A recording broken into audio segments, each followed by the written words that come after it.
the earlier extended coverage from Buckingham Palace, John Tusa and Jill Dando look at the memories and celebrations of victory in Europe.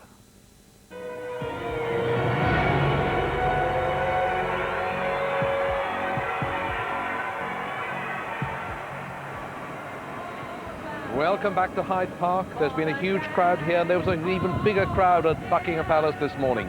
Vera Lynn, Cliff Richard and Harry Seacombe all there to serenade Her Majesty Queen Elizabeth, the Queen Mother, and the Queen and Princess Margaret, reenacting the scene 50 years ago when the royal family came onto the balcony at the end of the war. A great fly-past of the war horses and work horses of the Royal Air Force of the time, and an enormous crowd. Buckingham Palace with fireworks and explosions, for the fireworks and explosions of peace this time.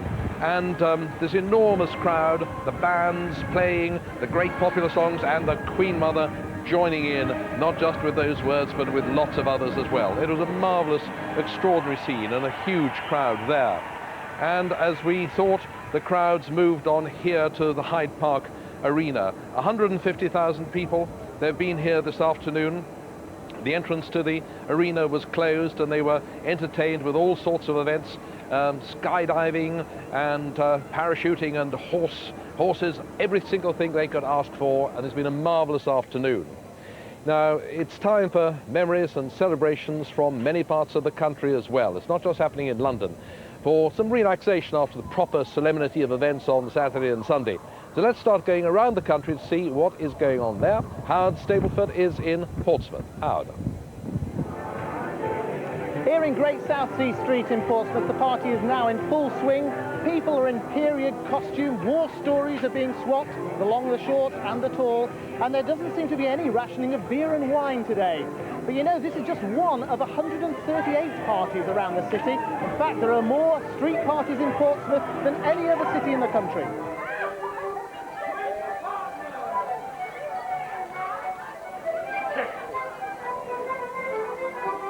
Where were you in the war? I was in the 8th Army, in the desert for 4.5 years, lifting bombs and booby traps.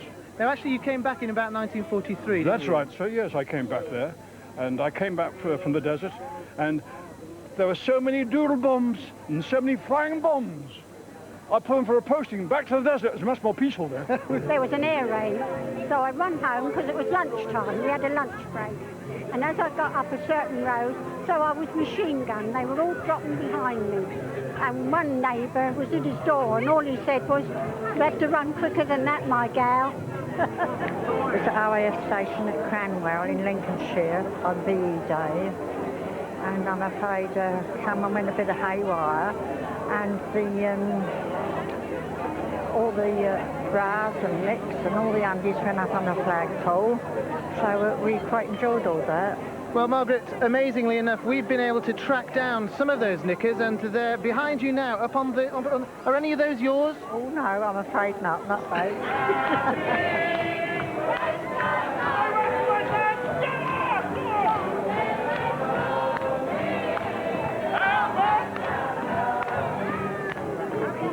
Well, this party is set to go on and on, I think. And one thing's for certain, there's plenty more food and drink on today's table than was available on May the 8th, 1945.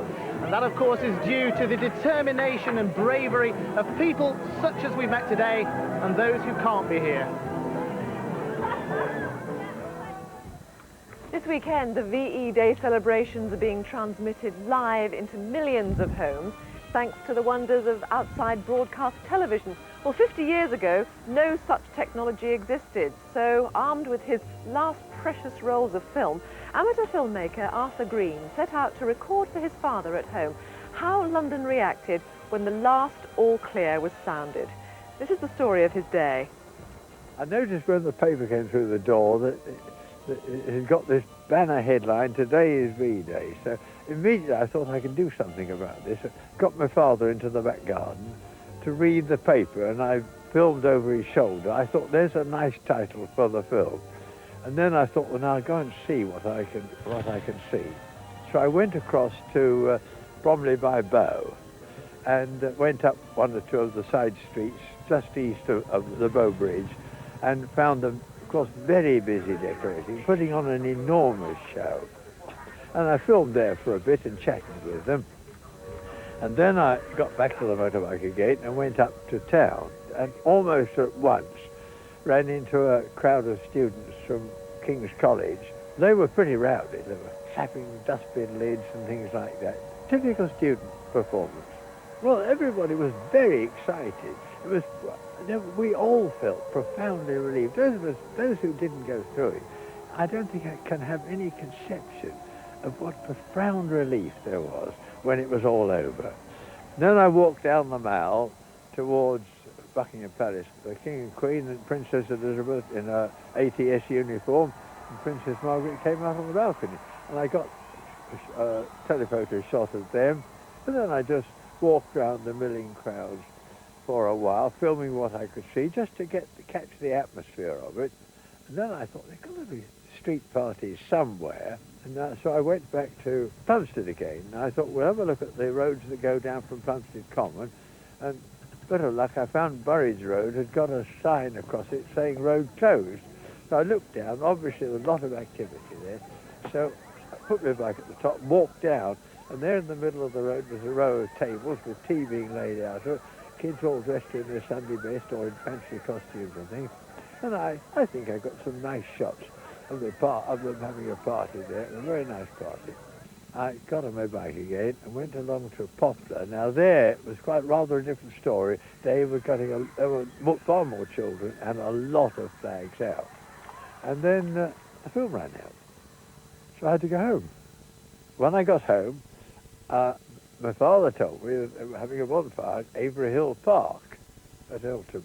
And so I put another film in the camera and went down to film this magnificent bonfire with an effigy of Hitler being burned at the stake and youngsters all dancing around it. A great bonfire. I was there till I got enough film, rather more than I think I could have afforded to take. And then I went home, and that was my day. I'd been busy all day. Over the weekend, the crowds have flocked to Hyde Park in their tens of thousands. From all around the world, they've come to share an historic event reflecting themes of Thanksgiving, peace and reconciliation. Today, families spanning the generations create a party atmosphere. Once more, as with 50 years ago, it's a day of joyful celebration. A 1940s tea dance attracted all ages. These children have their own ideas of how it should be done. The Royal Navy's 120-year-old tradition of mast manning may have had its last outing here, but it also marked button boy Brian Thompson's first public performance. It's 92 feet to the top, and looking down is a bit nerve-wracking at times. You know, it's not for the faint-hearted. The World War II pavilion recreates many of the scenes of wartime Britain, no doubt bringing back poignant memories for those who lived through it, and providing them with a chance to show their children and grandchildren just how it was then. Actors portray the tension of life in the operations room, or on lookout aboard the bridge of a warship, whilst in keeping with the flavour of the weekend, a street party is in full swing for all to enjoy as part of the tribute to the wartime generation. I just had to be here today. Fantastic shows to see, people with medals on. It's good. I feel like shaking their hands and saying thanks very much, you know. I think what mainly people like me know here is to see the children enjoying themselves and hoping that this is going to be peace forevermore. And the only ones that can cause the peace are the youngsters, isn't it? With essential items in short supply, rationing became an everyday fact of life for people at home in Britain, with milk, butter and sugar limited and even eggs rationed to 1 per week. The wartime cook had to throw away the recipe book and reinvent the meringue with imagination, powdered egg and a little help from the Ministry of Food. The Ministry of Food was set up to control the food situation, which of course was absolutely vital in wartime. And our job was to make sure that the general public knew as much as possible about how to eke out the official rations. You see this? It's been doubled. Now see these, dried eggs. They're doubled too. Eggs, we were rationed. I wanted eggs like mad. Reconstituted egg, if you sort of mixed it up very well, you got it to a beautifully smooth batter. That wasn't so bad, but it was completely tasteless. He used to make whale meat steaks, or whale steaks, but you didn't call it whale on the menu. You just said steaks. Yes, whale steak lives in my memory. It was very, very expensive. It smelled horrible, it looked horrible, and it was inedible. One was having beef and all those sort of things.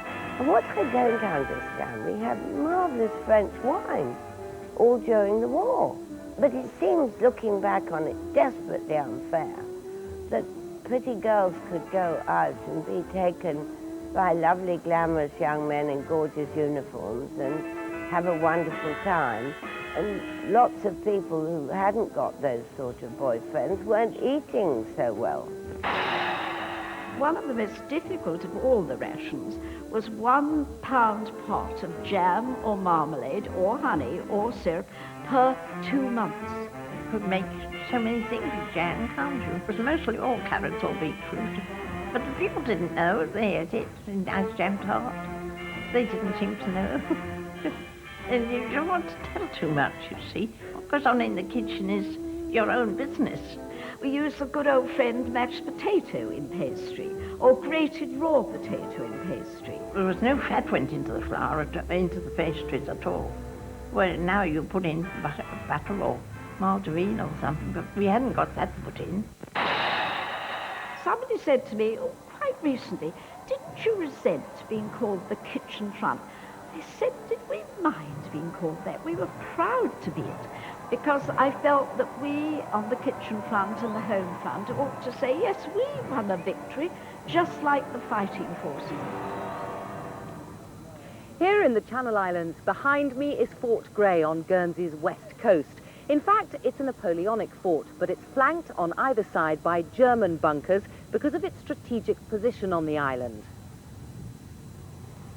Here, as with the rest of Britain, celebrations have been going on all the islands over the weekend. Jersey's street parties got underway on Saturday amid brilliant sunshine. Everyone seemed set for a party. Many of the narrow roads on the islands were closed to allow the partygoers a bit of space, but nobody seemed to mind too much. It was a similar scene on the other islands too, and the festivities are still in full swing. Young people with no memories of the hostilities are celebrating alongside those with thoughts and emotions firmly in the 1940s.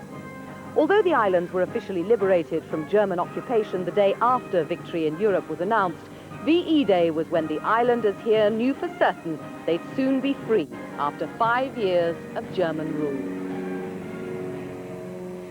Gravy browning and eyeliner pencil became the wartime recipe for glamour and a good night out. The motto was very strict: mend and make do, avoid buying new. So out went the wide skirts, up went the hemlines, and there were to be no more than 4 buttons on a shirt.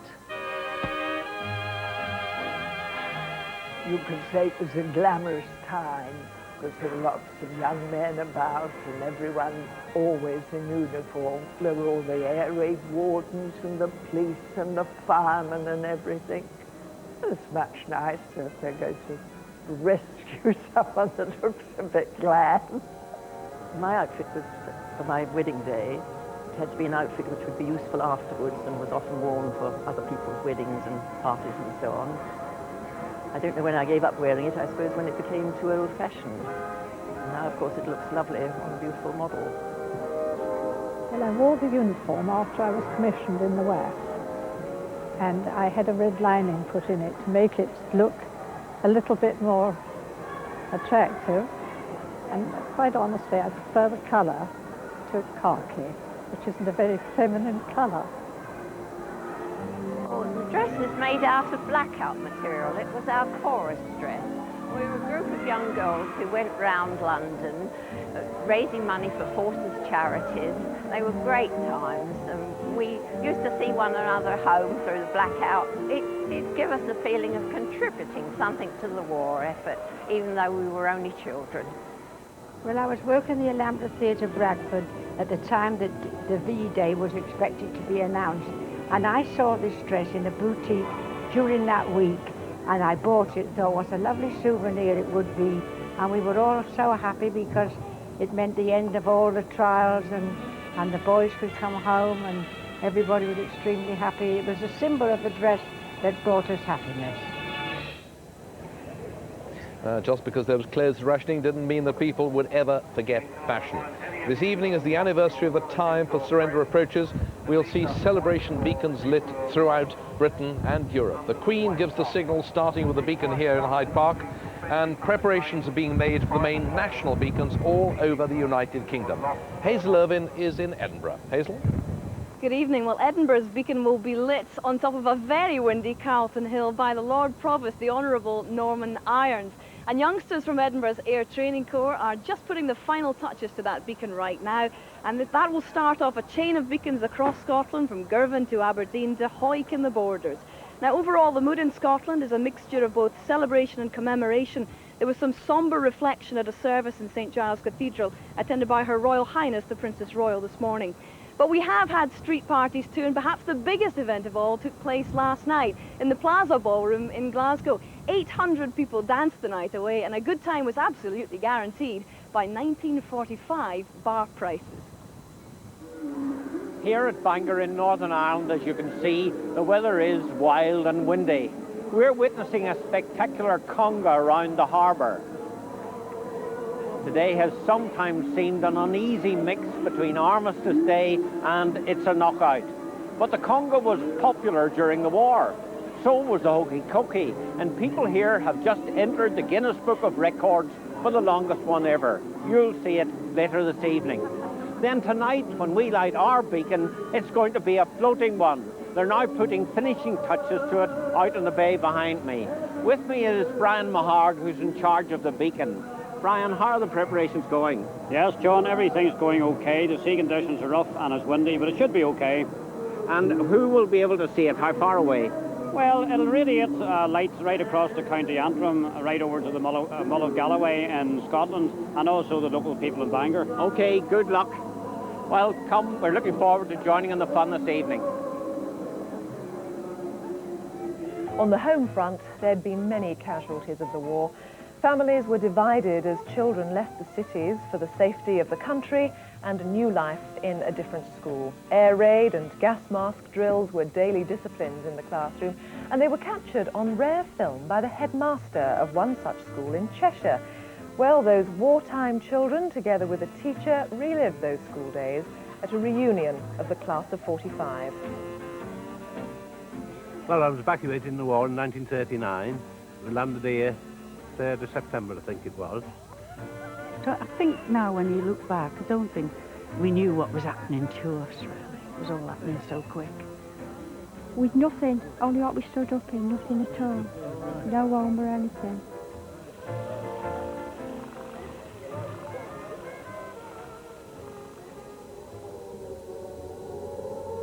It was on the Sunday before war was declared. Well, it was declared on the Sunday, but some of them came on the Saturday.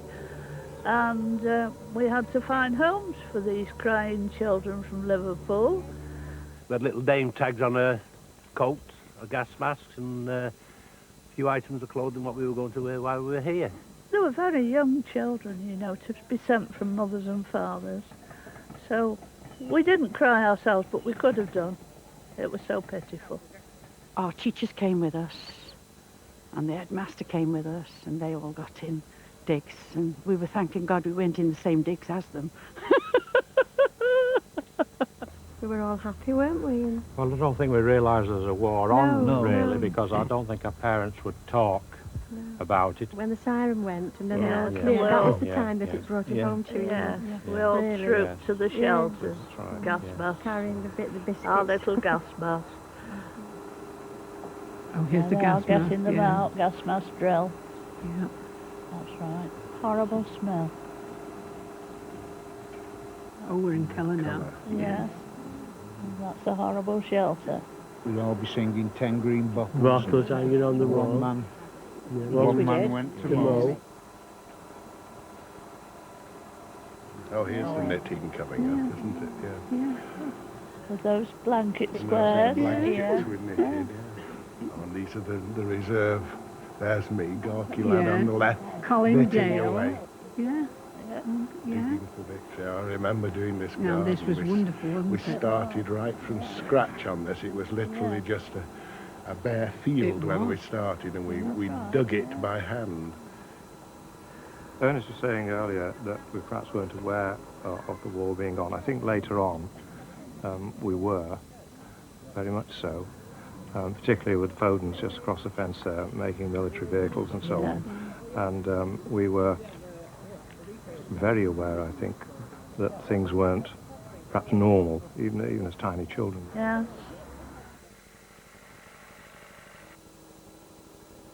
Seeing Tessie again, oh, it was wonderful. We talked about the day we came, 1939, and we thought that we wouldn't be here that long, and it went on for ever so many years. And through it all, you see, we have never got together again as a family.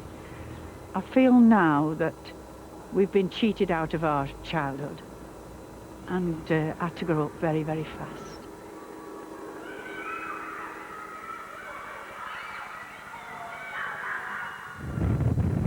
The nostalgia of old movies. In Wales, they finished building the beacon that'll go up in spectacular fashion shortly.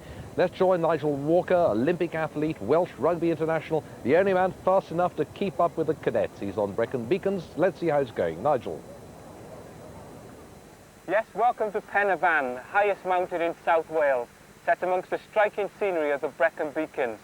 If you look from here to the north just behind me, you can see the pretty riverside town of Brecon, traditional home to the South Wales Borderers, now the Royal Regiment of Wales. If you look in the opposite direction, on a clear day you can see as far as Cardiff and Newport, where during the war the skills of the mining industry, heavy engineering and seafaring folk contributed in no small part to the outcome of the Second World War. It's fitting therefore that today 40 young people recruited from the Air Training Squadron, Army Cadet Force and Sea Cadets have been toiling to build a beacon to celebrate the anniversary of VE Day. They've dedicated this task to the memory of those far-off days in the 40s, when young people, many of them their own age, went to war both abroad and on the home front. Well, here on the summit of Pen y Fan, we're some 3,000 feet above sea level. The nearest vehicle access is 2 miles away. Therefore, the young people have had the formidable task of carrying everything required for the beacon by hand up narrow sheep tracks to the summit. Today sees the final push to ensure that as night falls over the Brecon Mountains, the command to light the beacon can be honoured. Full marks for effort. Well, the Grand National Beacon lighting sequence will be the climax of this evening's events here in Hyde Park. There'll also be the 2-minute silence in honour of those who gave their lives in the war. The Queen presides over those ceremonies. Well, join us for that at 8 o'clock on BBC One. For the moment, good afternoon from Hyde Park.